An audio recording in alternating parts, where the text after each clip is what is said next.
आज के इस क्वेश्चन में हम लोग एरे का सारा सब सीक्वेंस प्रिंट करवाएंगे। तो बेसिकली सब सीक्वेंस होता क्या है? सब सीक्वेंस होता है अ कंटीन्यूअस या non continuous sequence which follows the order. क्या मतलब हुआ इसका? मतलब मान ले तेरे पास एक एरे दिया हुआ है 3 1 2।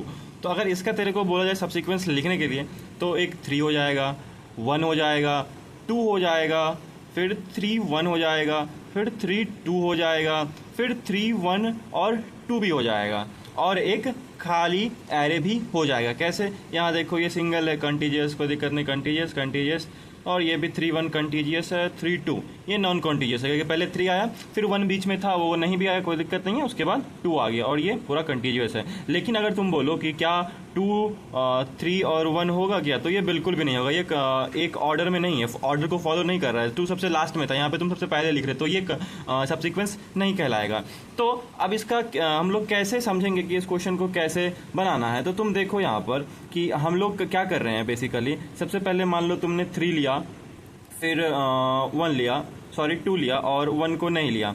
फिर एक केस में तुमने क्या किया कि 3 लिया और फिर जाकर के ना 1 लिया और ना ही 2 लिया।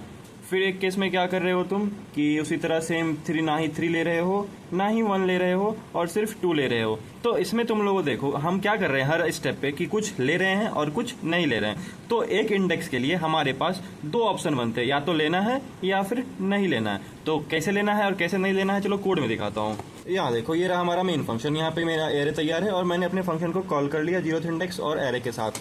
फिर यहाँ पे जब फंक्शन को कॉल लगा तो मेरा पहला कंडीशन, बेस कंडीशन जो है, उसमें क्या लिखा है मैंने कि इंडेक्स अगर मेरा n से बड़ा हो जाए, अगर तुम्हारा ये इंडेक्स क्रॉस कर जाता है, मतलब ये वाला इंडेक्स क्रॉस कर जाता है, तो तुम सिंपली क्या कर देना है, तुमको प्रिंट कर देना है वो वाला सब सीक्वेंस और वापस से रिकर्जन में रिटर्न हो जाना है। और इस पॉइंट पे मैं अपने एरे में जो भी मेरा इंडेक्स पे प्रेजेंट एलिमेंट है उसको मैं ऐड कर रहा हूँ और यहाँ पे वापस से एक इंडेक्स बढ़ा करके मैं अपना फंक्शन को वापस से कॉल कर रहा हूँ। और यहाँ पर मैं क्या कर रहा हूँ, वहाँ पर मैं रिमूव कर रहा हूँ, क्योंकि हमें एक इंडेक्स के लिए 2 ऑप्शन है, या तो लेना है या तो नहीं लेना है। तो यहाँ पे मैं रिमूव कर रहा हूँ और वापस से रिमूव करने के बाद अपने अगले इंडेक्स के लिए मैं फंक्शन को कॉल कर रहा हूँ।